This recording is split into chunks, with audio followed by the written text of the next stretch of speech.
No. So what I said is that's why it's so important that you pay your taxes every year. Yeah, no, that's what. Oh, hi. I'm Jason Silas. Welcome to the HotSpot. It is Wednesday, middle of the week. We have a lot to get to. Interviews, stories, information to pass along to you, stuff you can use. So let's get right to it. Let's go.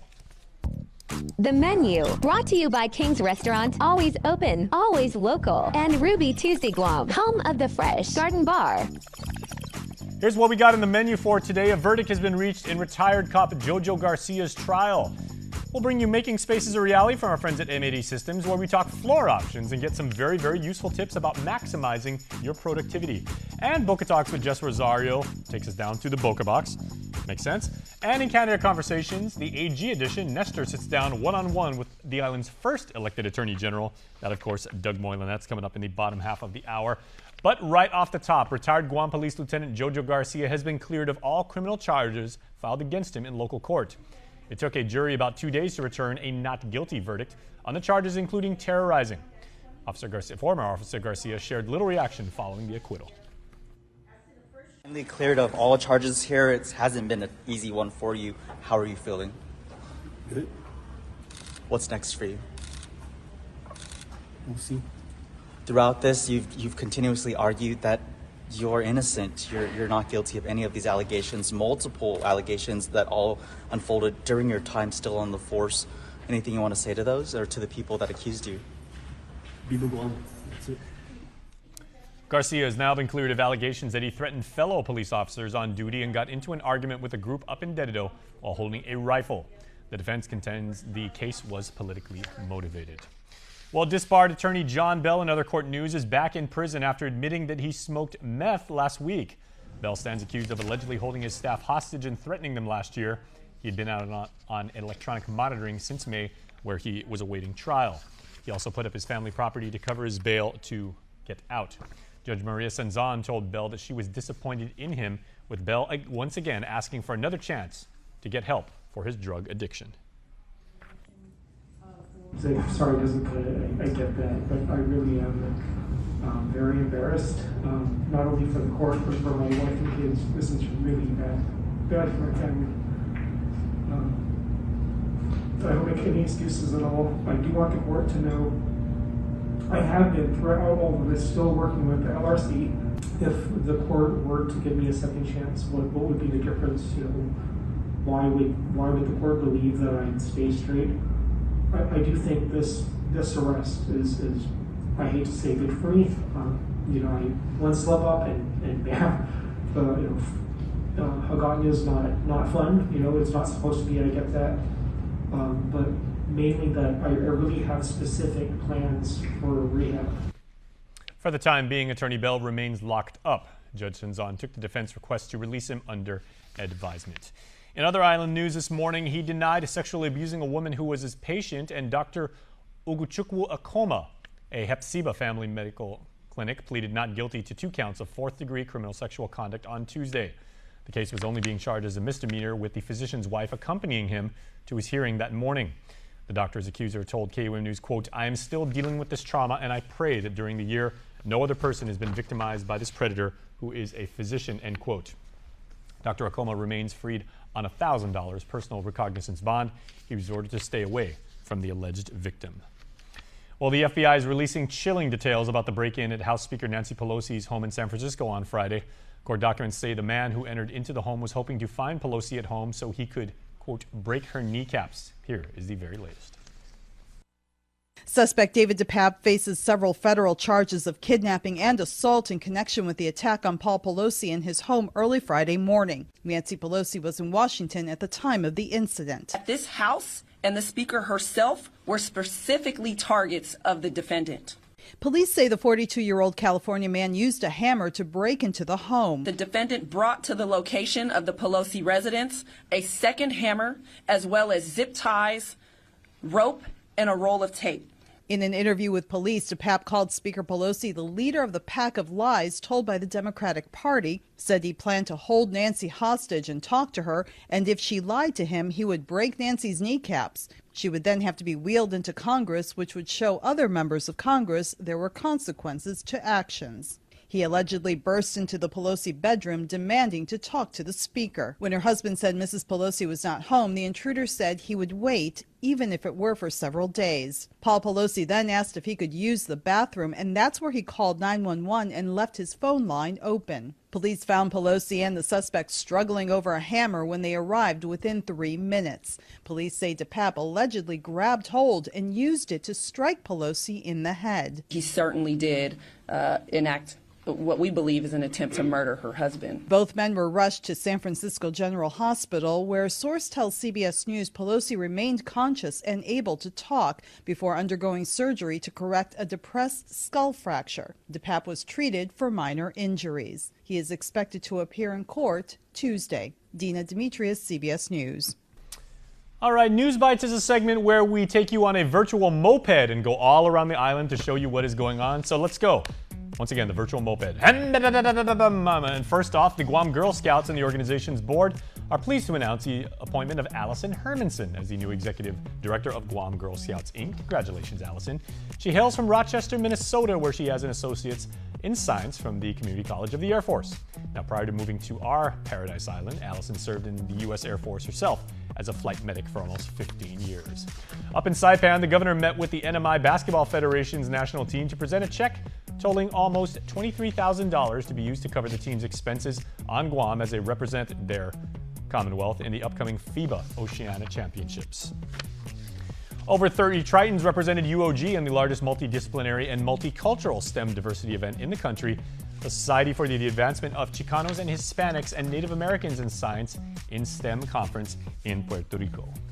The Guam Women's Club welcomed the first new members in its 70th year of serving the community. Senator Amanda Shelton, nominated by Rosemary Cruz, the club's longest active life member, and Eileen Cruz, nominated by Valerie Carbolito, were inducted into the club at its general membership meeting. All right, time to take a quick break, but stay tuned because coming up next, we will take you to the Boca Box to find out more about how to live healthy, and later on, we will tell you about flooring tips from our friends at M80 Systems. That and so much more when the HotSpot comes back. Howdy.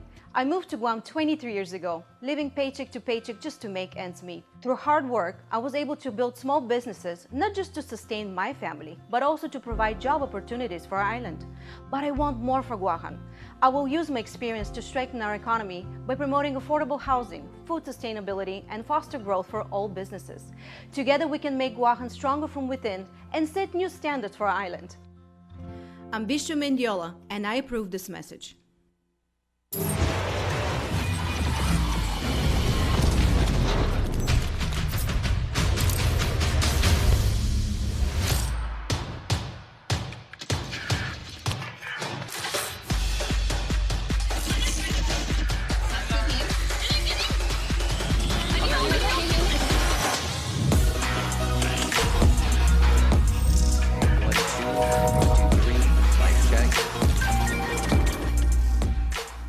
Across all walks of life, all professions, every societal change, education has been the way forward. As governor, I built 4 new schools and broke ground on a 5th.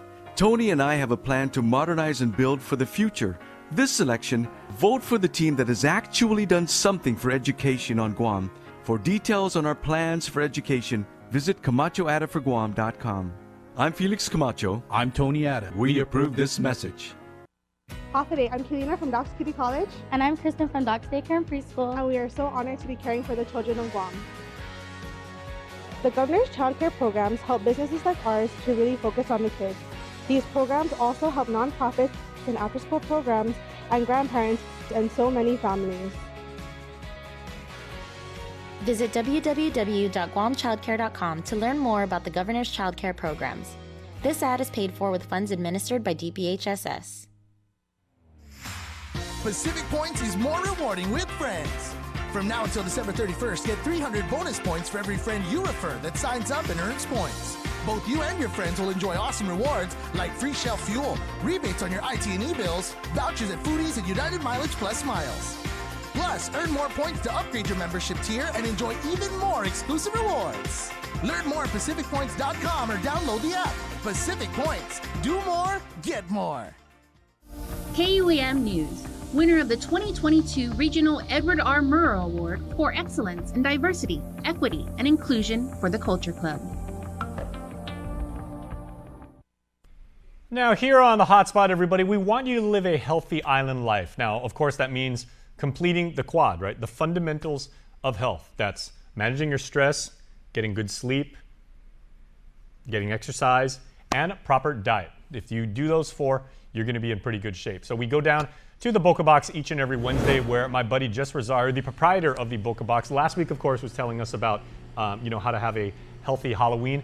This week, we're continuing to talk about how to eat well. So, Hafa day, Jess. Hafa day, welcome back to the Hotspot at the Boca Box. My name is Jess Rosario. I am the owner and nutrition professional here, and I wanted to talk to you guys a little bit more about the holiday season. Now, it's November. That means we're going to be going to lots of parties, we're going to be going to lots of gatherings, and for a lot of us, we're still on our diets, right? And we're still trying to eat healthy. And sometimes we talk about consistently. We talk about consistency all the time.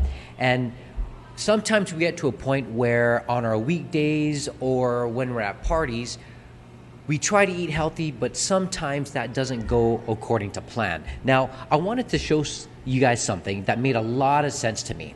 Now, the good thing about TikTok and social media and stuff is I saw this thing that made lots of sense to me, and I figured I'd show it to you guys and try to get you guys to kind of understand that. Now, what I have is this cup, right? And this cup represents our daily caloric intake for the day. Now, caloric intakes are going to differ from person to person, and it's all dependent upon the type of activity we're doing, if we're exercising, if we're not exercising, how active we are, and so forth. So typically, the caloric intake for a lot of the people that come in and that I talk to is usually around 18 to 2,200 calories. Now, this cup represents our daily caloric intake.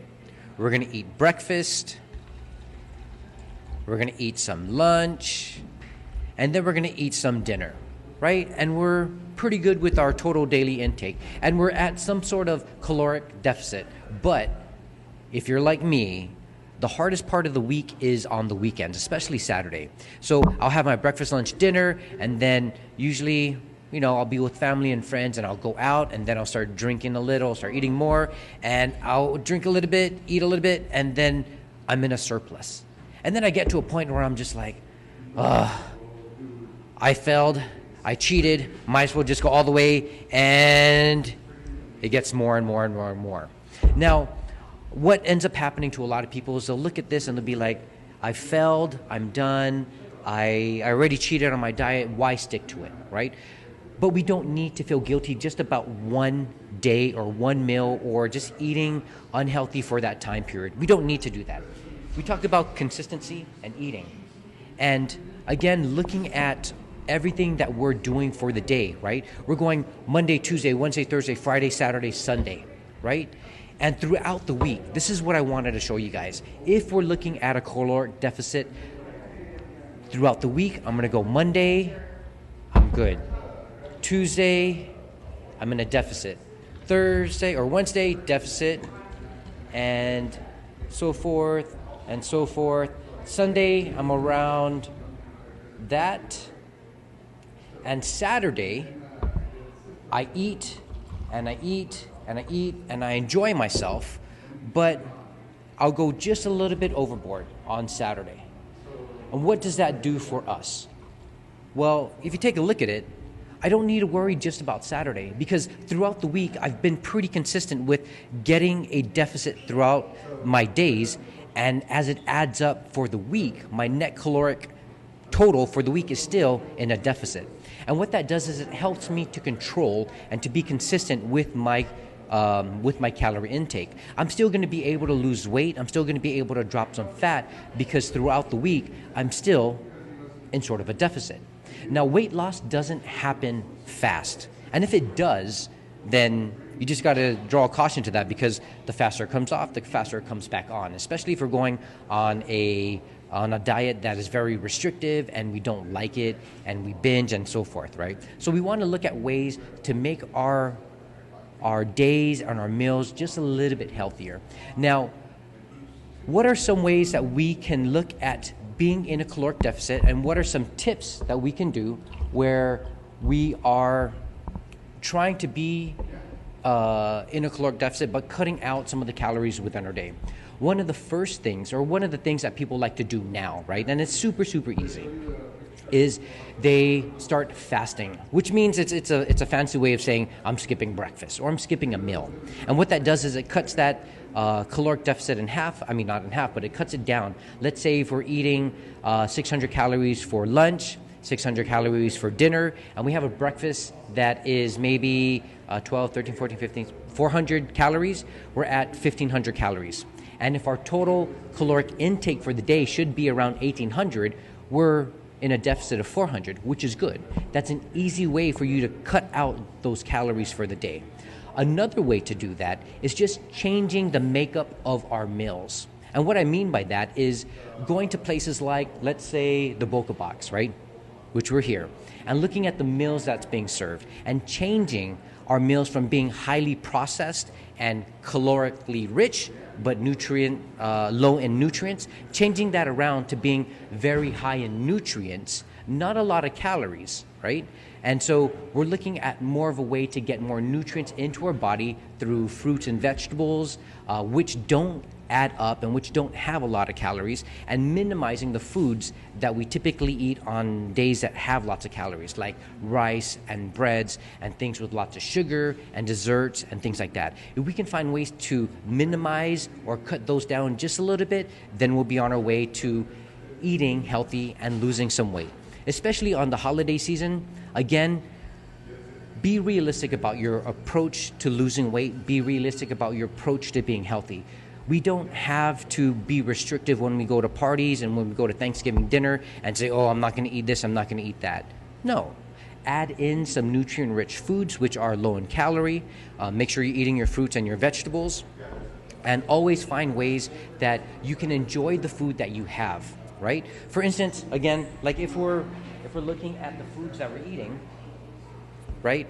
A meal like this may look like a lot, but honestly, there's tons of vegetables, there's quinoa, there's good lean protein. This meal itself is only around 600 calories, which is not bad. Maybe a little bit less than 600, right? So again, looking just at calorie content, you want to find ways where you're eating healthy, you're enjoying your food, but you're not too restrictive and you're not eating too many calories in your meal or throughout your day. Again, take time to be with your family, right? Be realistic about your approach to everything. Here at the Boca Box, we try to find ways that we can help you enjoy the foods that you love by making sure you're getting all the proper nutrition, the right portion sizes for everything, and you're enjoying your food without feeling restrictive or without feeling like you're on a typical diet, right?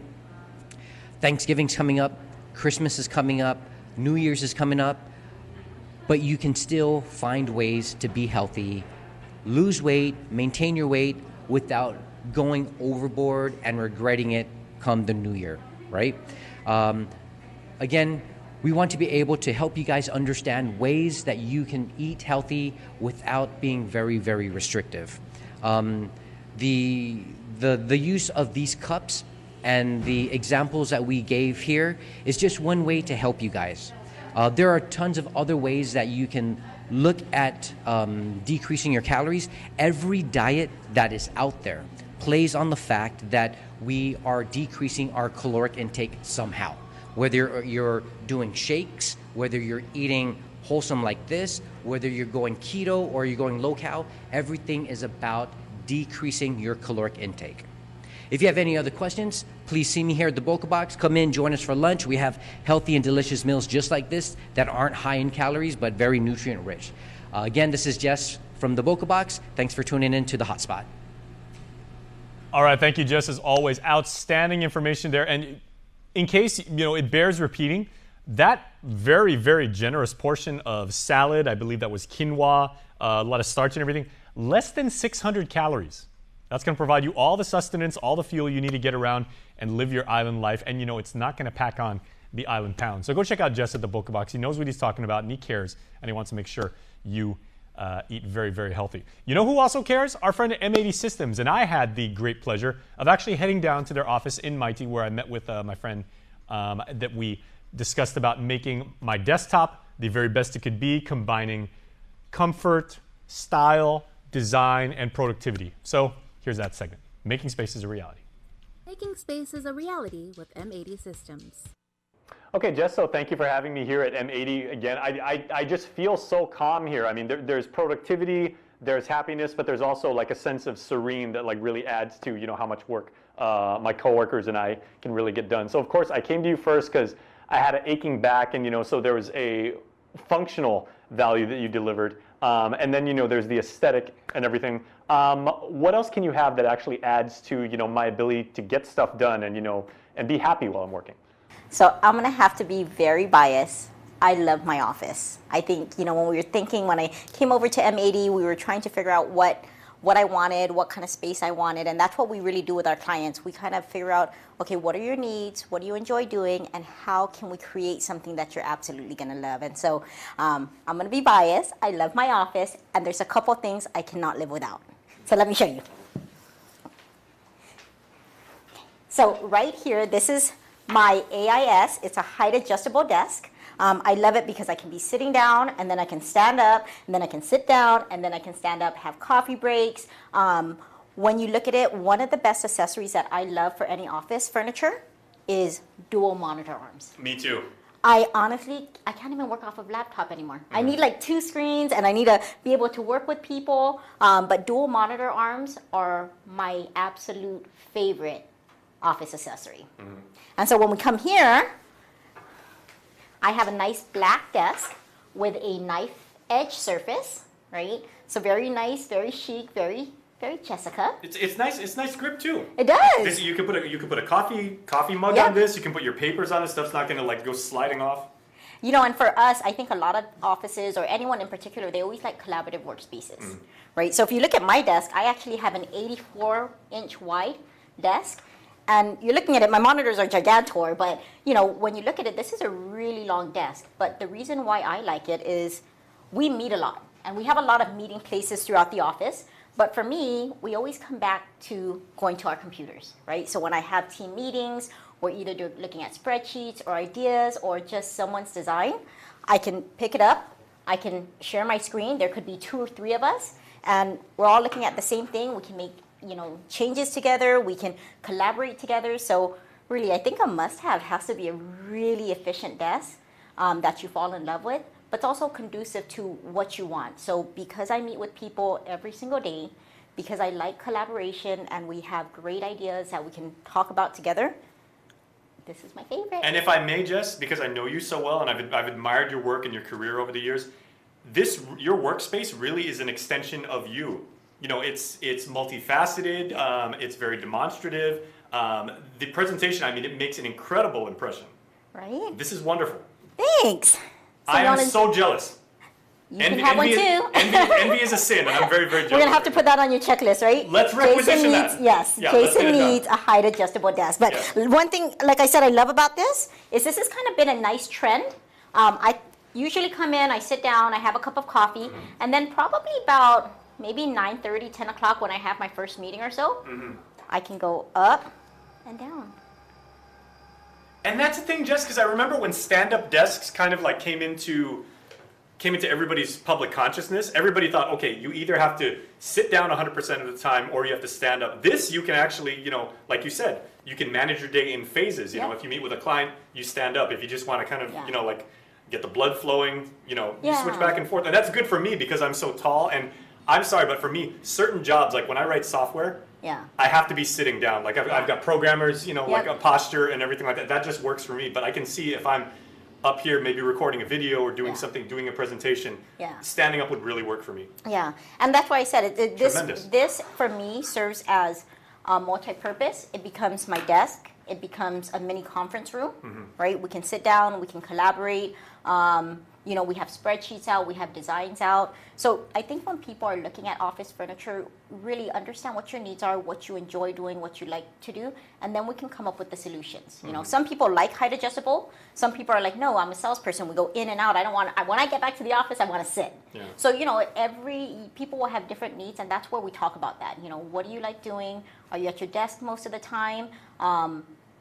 Honestly, for people at their desk, if they're sitting 8-9 hours a day on their desk, you need to get up, you need to walk around, you need to go, you know, kind of collaborate or just get some movement in. And so that's really what the solution of height adjustable desks do to an office space. Can I make a couple observations? Yes. What I'm seeing in this is so wonderful. First of all, the contrast of colors, right? There's a lot of black, and then you get these whites and blacks just kind of like jutting into there. That's very, very calming. And also because everything you're using right now as far as your peripherals, everything's wireless. So you get like a lot of space. There's not these, you know, these frayed wires which are gonna wrap up and you know, and kink and, you know, over time, and that's just what happens to hardware.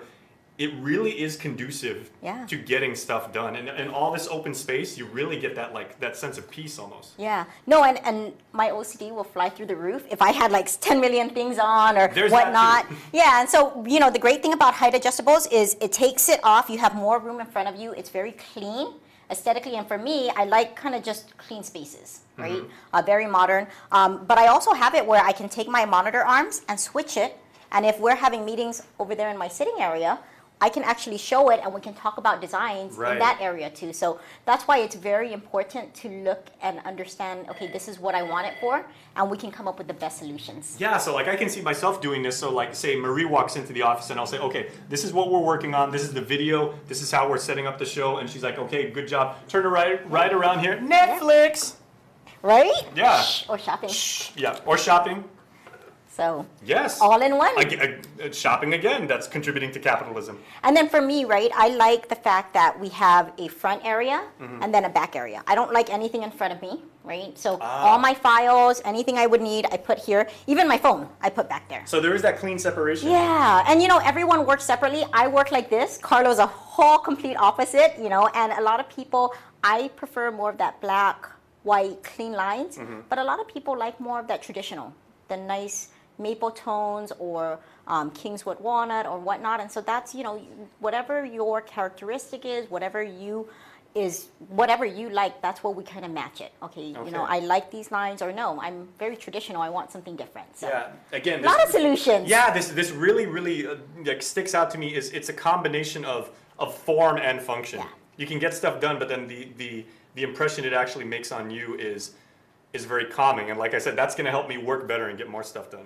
And that's what we're all about, is efficiency and effectiveness. This is amazing. So Jess, thank you once again for the amazing lesson and the gear. And you know what? Check's in the mail. Got it. Done. Something's coming from KUAM. I'm going to put it. We're creating a job, and I'm telling the guys to go ahead and send it tomorrow. Invoice KUAM and done. Straight to my desk.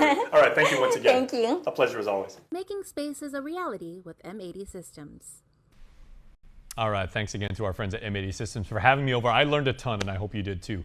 All right. One quick commercial break, and then when we come back, Nestor Lecanto has some FaceTime with the first ever elected Attorney General on our island, Doug Moylan, who wants to make a return to office and to public service and to serve you, the community, as Guam's top attorney. He will tell you why when Candid Conversations returns next.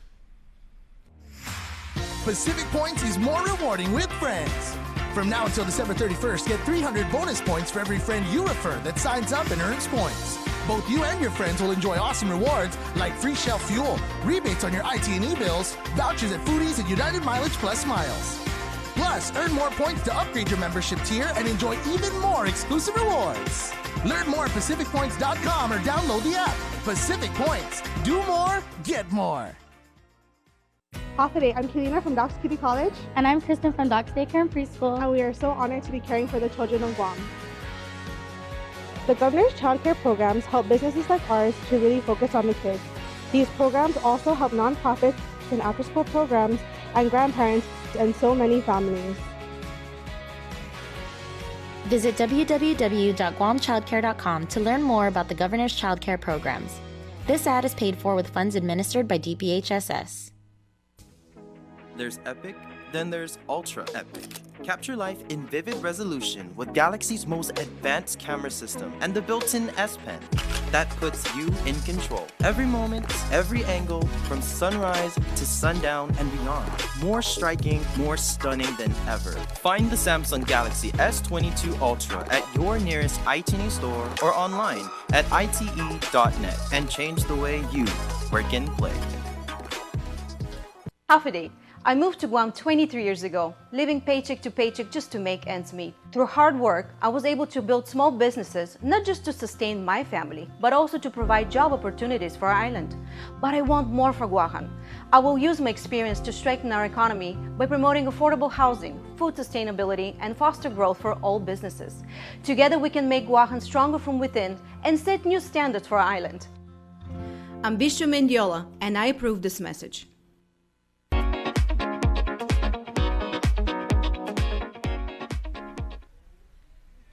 Welcome back. We continue our one-on-one interviews with the candidates, and we have today the Attorney General candidate and former Attorney General, Attorney Doug Moylan. Thanks for joining us, Doug. Hafide, Nestor. First of all, tell us a little bit about your background, your work experience. Well, I'm 56 years old. My parents are Richard and my mother passed away, Jane Moylan. I have 3 children. I went to law school, graduated in about 1991. Undergrad was University of Notre Dame, high school was Father Duenas, and law school was Santa Clara University. Practiced in the Superior Court of Guam as a staff attorney, did a little bit of time as the small claims referee for a bit. Then I went over to the Guam legislature as the legislative counsel for the 24th, 25th, and 26th Guam legislatures. And after that, I was honored by the people to be the first elected Attorney General because they made the position elected. That service was from 2003 to 2007. After that, I've been in private practice, handled many different cases throughout the local court and the federal court, as well as the, we've gone to the U.S. Supreme Court when I was with the AG's office. We were able to get a case heard by them. So we're up until now, I'm running for the Attorney General. I'm hoping that the people see a need, that somebody needs to fix the crime problem. That's what I believe the community is seeing as a problem. Yeah. As you mentioned, you are the former Attorney General of Guam. Tell us more specifically why you're running this time. Because I believe that Guam has a crime problem. I've been a victim of crime, as well. I think most people that I've talked to during this campaign season, I believe that I have the most to offer for the candidates. I also believe that there's a distinction between what each candidate is offering the voter, and in terms of the perceived problem of crime, I think that I have the most to offer in order to effectively fight crime and push back against the criminals. When I served as the Attorney General, that was a big part of our administration. There was no crime wave. There was no drug wave that we're having here, the meth and ice addiction that's going on right now. And when you get that into the community, all aspects of the community start to deteriorate.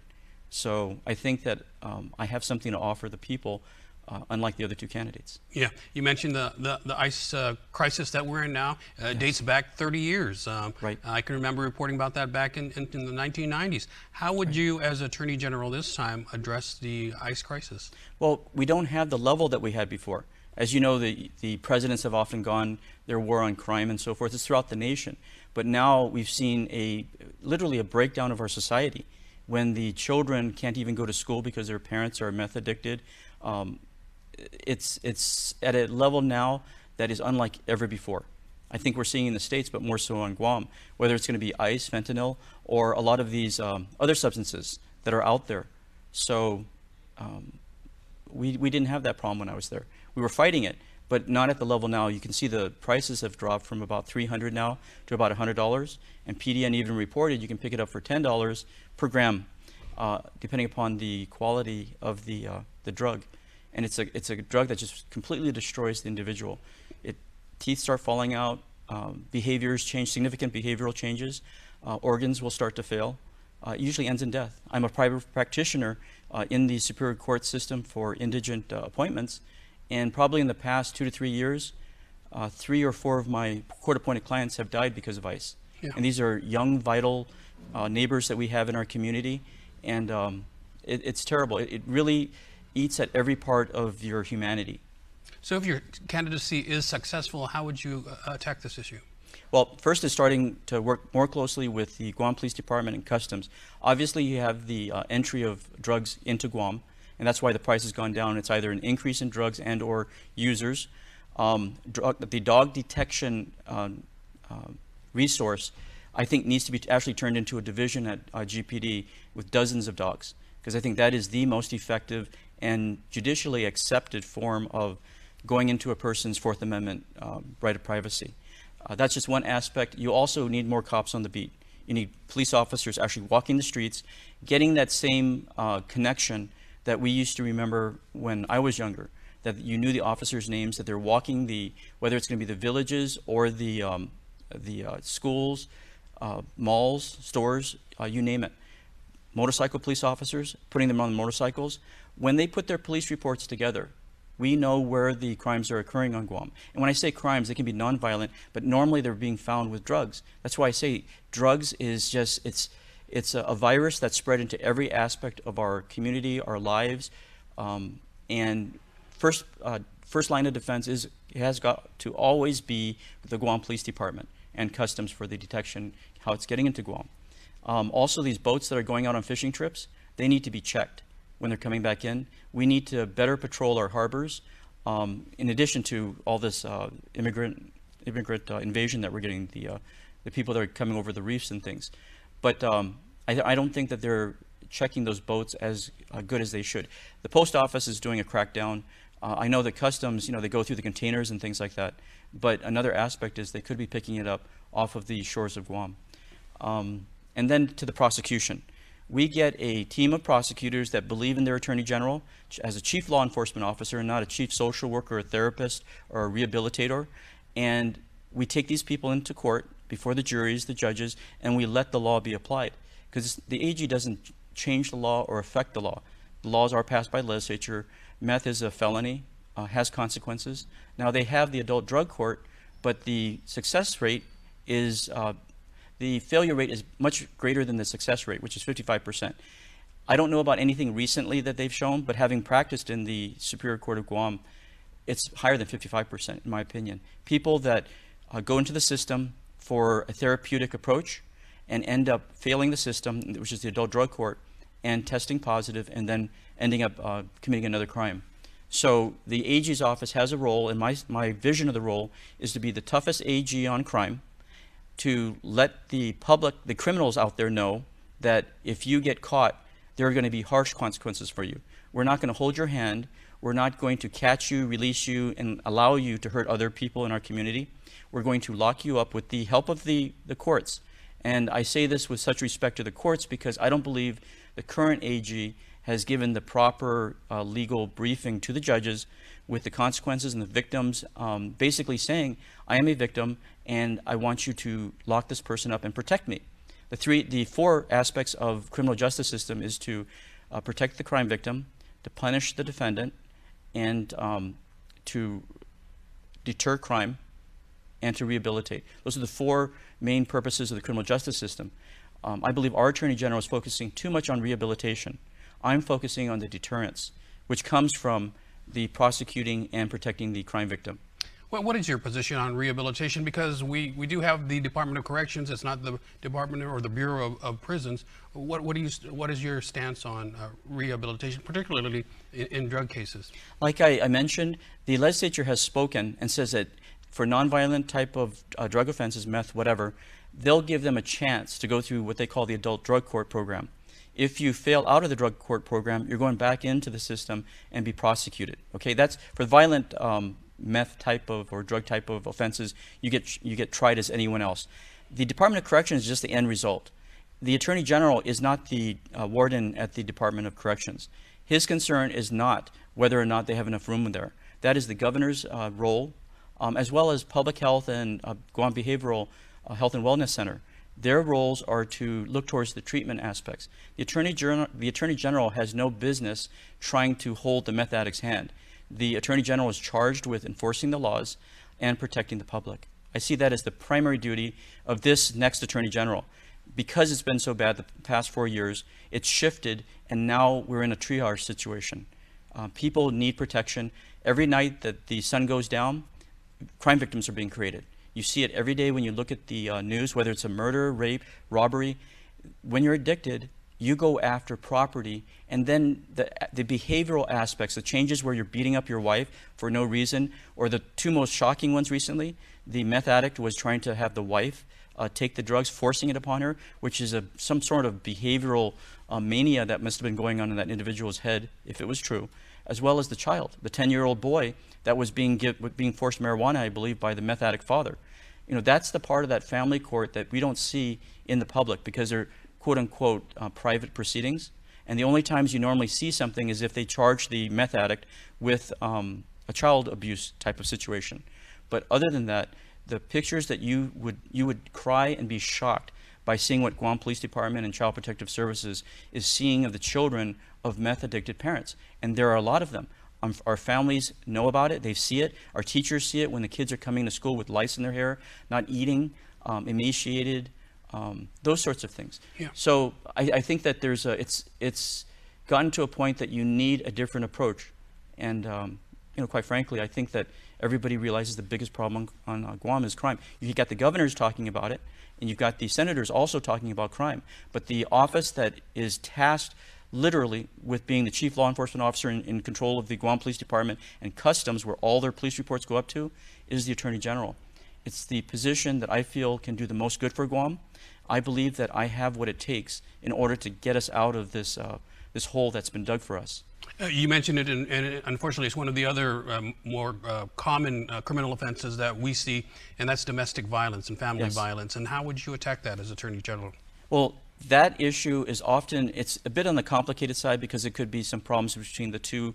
But in the past, you've seen alcohol abuse, and obviously whether it's affecting the wife, the spouse, or the children, when it gets to the level of a family violence, the police get involved, the government has to get involved. Meth, again, is the interdiction, the protecting the spouse against the other spouse and the children against the parent or parents. And again, I'm seeing both parents. It's not just one parent and then the other one is the victim. Both parents are getting addicted to ice. It is highly addictive, and it destroys, as I said, every aspect of the person and everyone around them. You know, our neighbors, and I have relatives, friends, people I know, as well as professionally clients that are meth addicted. And I think anyone that's experienced a meth addicted family member knows. Family violence, that's just the outshoot. But what is the core problem? And again, it's the substance abuse. And before it was often alcohol. Now it's actual meth. We're also seeing the domestic violence going on in our Micronesian community friends. The Micronesians normally were just mainly alcohol abuse. That's when the police would normally have to deal with whatever's going on, public intoxication, you name it. Now they're finding that probably because the prices dropped so low, because they're usually not as well off as other people in our community because they're immigrants and so forth. But they can now afford meth. It's available to them. They're being arrested for meth and in schools. I'm beginning to see it. Again, I practiced before Judge Ingalls in the family court, beginning to see it in teenagers. Meth in kids that are going to school. Well, there's marijuana already in the schools. But I mean the idea that meth is actually showing its face. So whoever's distributing it, either through price reduction or, the meth dealer's objective is to create a customer.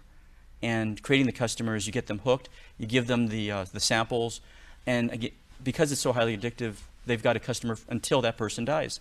Or the government, AG's office, police, interdict and get a hold of what's going on. Yeah, you mentioned our community members from the FAS, and it's true that, and this is not an indictment of that community, but it's true that there is a disproportionate number of those citizens within the prison system. Yes. What's your thoughts on that? Well, I believe in the U.S. Constitution. I believe in our American rights. I believe in good family conservative values. That comes from citizenship. When you're a citizen, you're given all these rights pursuant to the Constitution, as we all know, the Bill of Rights. When you're a visitor to Guam, as an immigrant, a non-U.S. citizen, it is my personal belief, and if elected as the Attorney General, I will implement that legal policy that once they violate our laws, they are no longer our guests here. They are already a burden upon us in our tax systems and so forth, obviously through the federal government's hand in that, and they obviously try to offset some of the costs, but the social costs that are going on are there.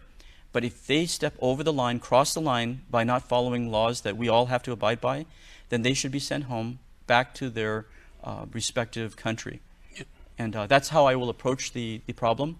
And I will use creative ways, along with the lawyers that I will be having under the AG's office, to find different ways to have them deported, either voluntarily or working with the Homeland Security. There are statutes that allow Homeland Security to deputize local attorneys general. They've been doing it in Florida and Alabama and a few other states, California. I expect to use that in order to protect our community. And ultimately, the most important job of any attorney general, in addition to all the civil and child support and consumer protection matters, is to protect every citizen on our island, and even non-citizens. But citizens are deserving of the most services from our government. Yeah, and just to be crystal clear, when I say a disproportionate amount in the prison system, that is still a very, very, very tiny percentage of the entire population of FAS migrants, and I just wanted to make that clear. Yes. Okay. Just moving on.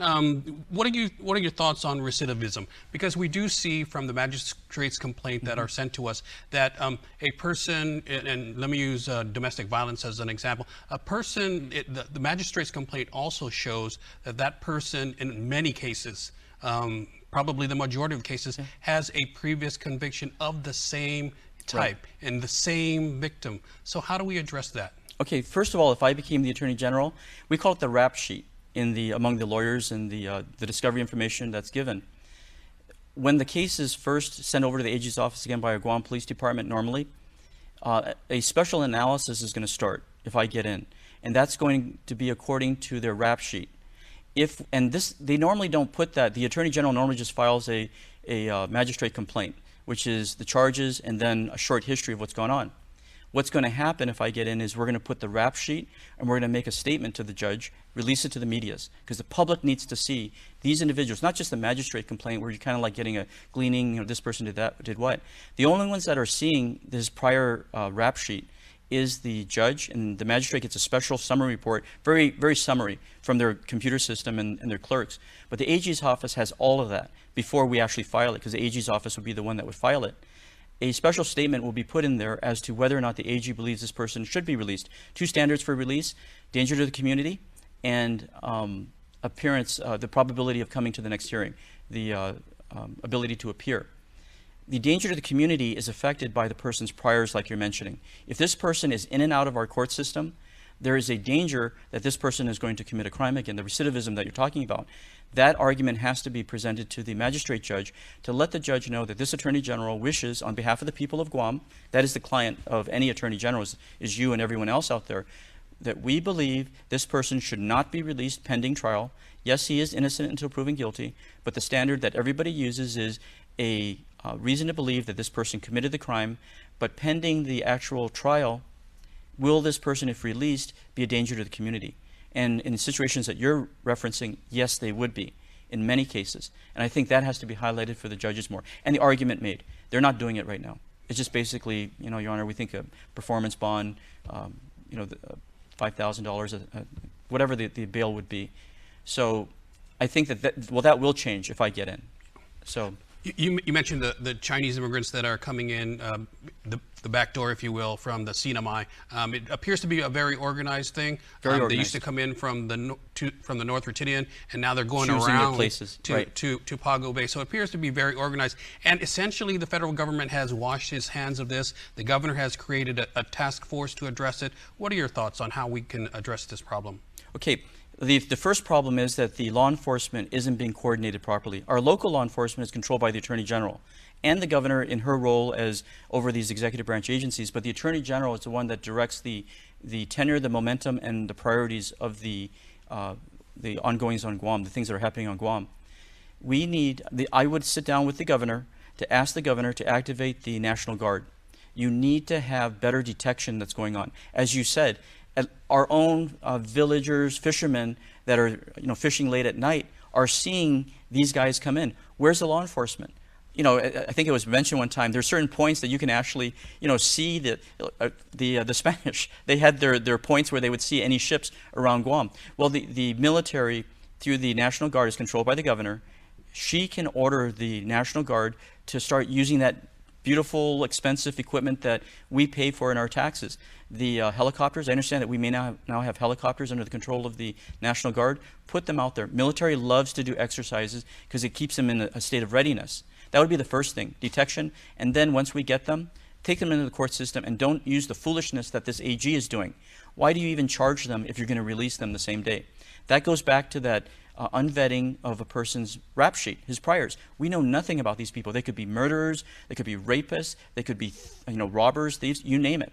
So why are we releasing them with no record on who they are? So that on itself, the danger to the community, the likelihood of danger to the community is high. The court system, once they charge them with these kind of low-grade misdemeanors, should be to keep them in. Also, their flight risk. The fact they came into Guam shows they have no regard for the law. They will leave like they left Saipan, supposedly that's where they're coming from. So, and then working to actually get them deported. And by the way, send them back to Saipan or the closest sanctuary city. The Democrats, in the National Democrats, they pride themselves on certain cities saying that we welcome immigrants, we'd love to have you here. I think San Francisco is one of them.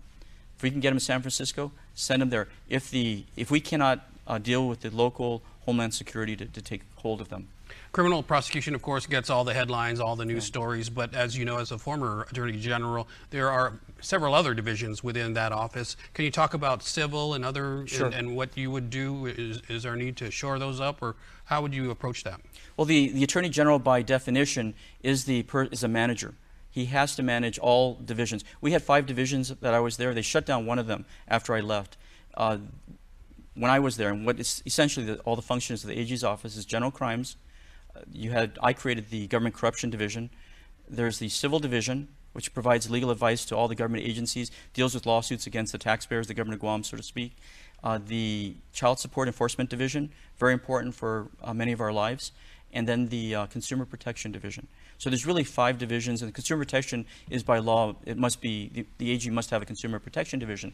The AG also administers the notary on Guam, licenses the notaries, administers the tests and so forth. But I see a lot of capability with the consumer protection division, especially in the gas industry. These gas companies, the oligopoly that we have on Guam with maybe 3 or 4 of them. I say, government of Guam, legislature, governor, AG, get together and let's start providing fuel, selling fuel to the public at cost. Once you do that, the other gas companies can be kept honest. And I'm not saying go into the full-blown industry, but we used to do that at DPW. We had our own fuel tanks there. You've got the Guam Power Authority that manages fuel. You put together a special group within this government that can actually sell to the consumer fuel at cost, cover whatever cost would be involved in it. That price might keep those other gas companies, and I don't want to say they're profiteering or not, but it'll keep them honest, so to speak, for the consumer's benefit. Everything is going up, and from what I'm hearing in the United States, gas prices within the next 30 days are going to start shooting through the roof again. It's stopped its downward trend because of the way our president has been handling the whole energy for the United States. And it's going to start shooting it. And he's depleting our national reserves right now, which is supposed to be for military emergencies. So the AG has many civil responsibilities that can benefit the taxpayers, and that's how I'm going to direct that AG's office. We're not going to be a bureaucracy. Real quickly, talk about staffing. Is there a need for additional staffing, and where? When I was the Attorney General, we had a $5 million budget. They now have $10 million more. They have about a $15 million budget. This AG even added $1 million to the most recent budget that was passed within the past 30 days. They have about 100 more people than I had. We had about maybe 30 some attorneys. This AG has, I believe, about 55 attorneys. There is much more capability that I see in that office. I see a lot of inefficiency. You see this AG bragging about how I'm bringing so much money into the office and this and that. Well, the output of your office is what defines you as an Attorney General. Do the people feel safe at night? And I would submit that people don't feel safe at night. That is the most important duty of the Attorney General. What have you been doing for the consumer protection effort out there? Have you been bringing in the gas companies, asking to see their profit margins, what their costs, and whether or not our consumers are being price gouged because of that. Is there a monopoly going on? You don't see that happening in the AG's office. You see a lot of bureaucracy, and that's why I use bureaucracy in a bad way.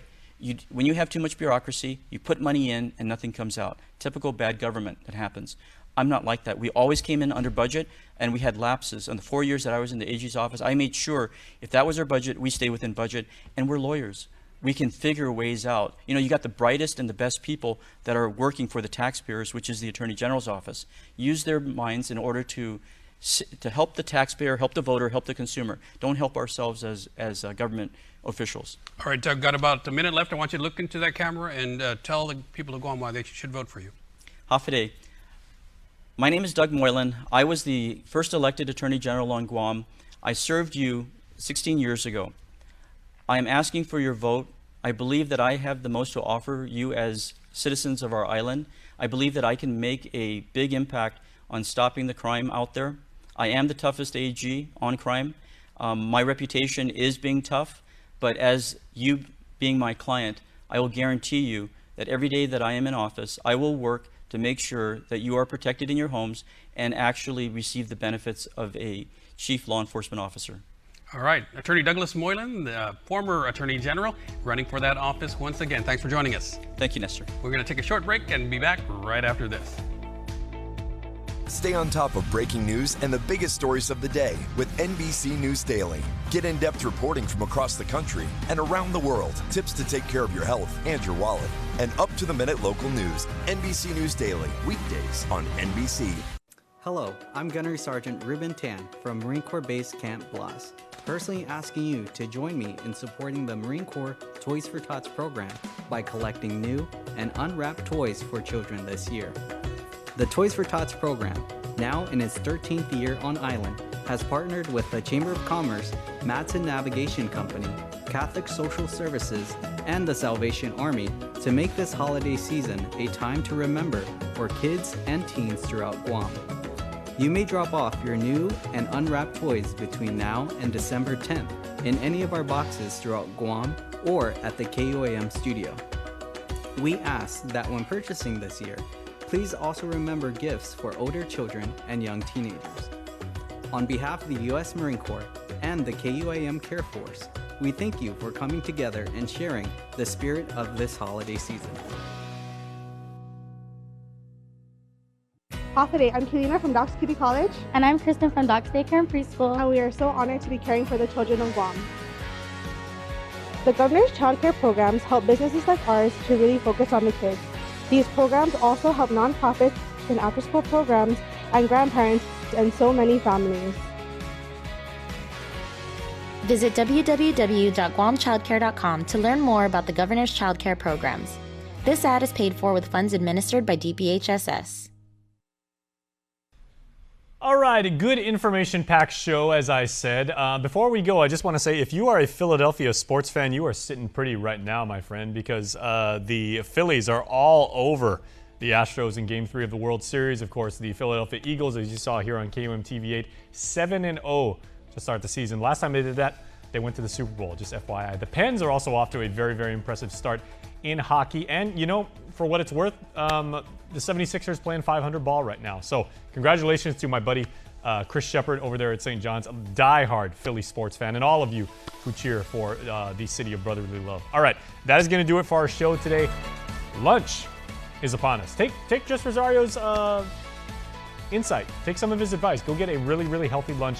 You will feel much different as you go about the rest of your Wednesday. As for us, I will see you tomorrow. Bye-bye.